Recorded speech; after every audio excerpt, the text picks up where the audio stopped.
جوانی، باپ اور اولاد۔ جوانی میں انسان باپ کو شک کی نگاہ سے دیکھتا رہتا ہے، جیسے باپ کو ہمارے مسائل، تکلیفوں یا ضرورتوں کا احساس ہی نہیں۔ یہ نئے دور کے تقاضوں کو نہیں سمجھتا۔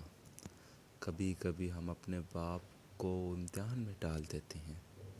اتنی محنت ہمارے باپ نے کی ہوتی، بچت کی ہوتی، کچھ بنایا ہوتا تو آج ہم بھی فلاں کی طرح عالیشان گھر گاڑی میں گھوم رہے ہوتے۔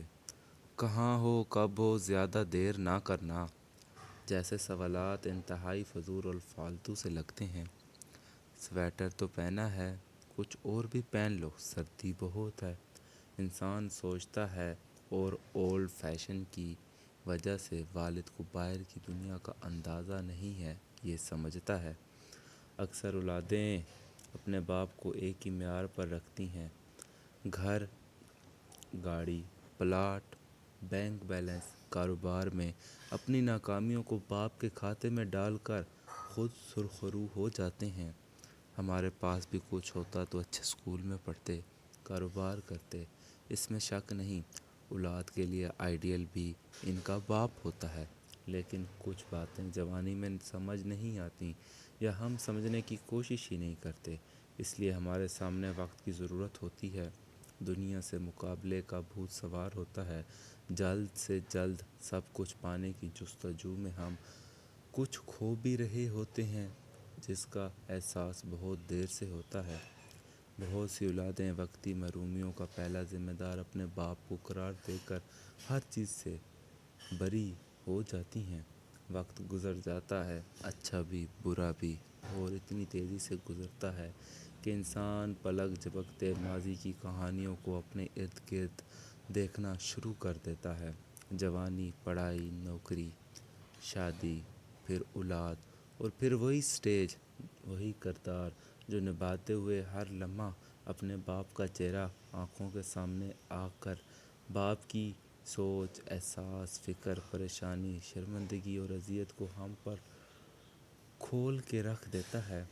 باپ کی کبھی کبھی بلا وجہ خاموشی، کبھی پرانے دوستوں میں بلا وجہ کہہ کے، اچھے کپڑوں کو ناپسند کر کے پرانوں کو فخر سے پہننا، کھانوں میں اپنی جگہ، اپنی سادگی پر فخر، کبھی سر جھکائے اپنے چھوٹے چھوٹے کاموں میں مگن ہونے کی وجہ، کبھی بغیر وجہ تھکاوٹ کے بہانے سر شام بتی بجھا کر لیٹ جانا، نظریں جھکائے انتہائی محرومیت سے ڈوب کر قرآن کی تلاوت کرنا۔ سمجھ تو آنا شروع ہو جاتا ہے، لیکن بہت دیر بعد جب ہم خود راتوں کو جاگ جاگ کر دوسرے شہروں میں گئے بچوں پر آیت الکرسی کے دائرے پھونکتے ہیں، جب ہم سردی میں وضو کرتے ہوئے اچانک سوچتے ہیں پوچھ ہی لیں بیٹا آپ کے ہاں گرم پانی آتا ہے، جب قہر کی گرمی میں روم کولر کی خنک ہوا بدن کو چھوتی ہے، تو پہلا احساس جو دل و دماغ میں ہلچل مچاتا ہے وہ کہیں اولاد گرمی میں تو نہیں بیٹھی۔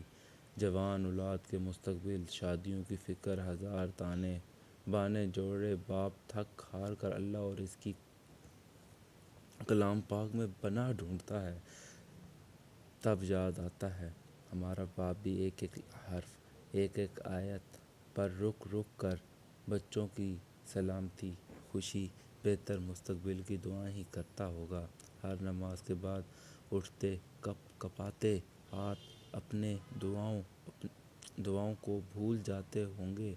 اپنی طرح ہمارا باپ بھی ایک ایک بچے کو نمناک آنکھوں سے اللہ کی پناہ میں دیکھتا ہوگا۔ اولاد کو باپ بہت دیر سے یاد آتا ہے، اتنی دیر سے ہم اسے چھونے، محسوس کرنے اور اس کی ہر تلخی، اذیت، فکر کا ازالہ کرنے سے محروم ہو جاتے ہیں۔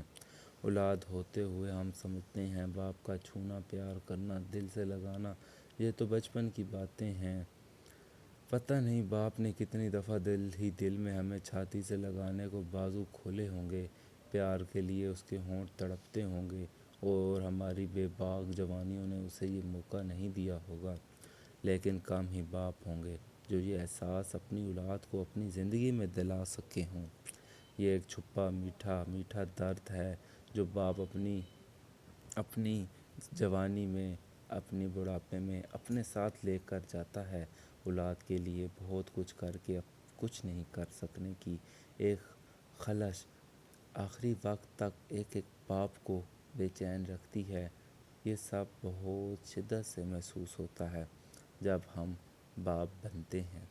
بڑھاپے کی دہلیز پر قدم رکھتے ہیں تو باپ کے دل کا حال جیسے قدرت ہمارے دلوں میں منتقل کر دیتی ہے۔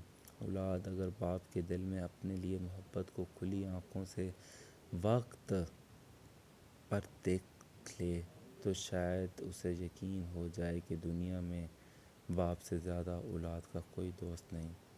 والدین کے لیے اتنا وقت نکالیں جتنا بچپن میں والدین نے آپ کے لیے نکالا تھا۔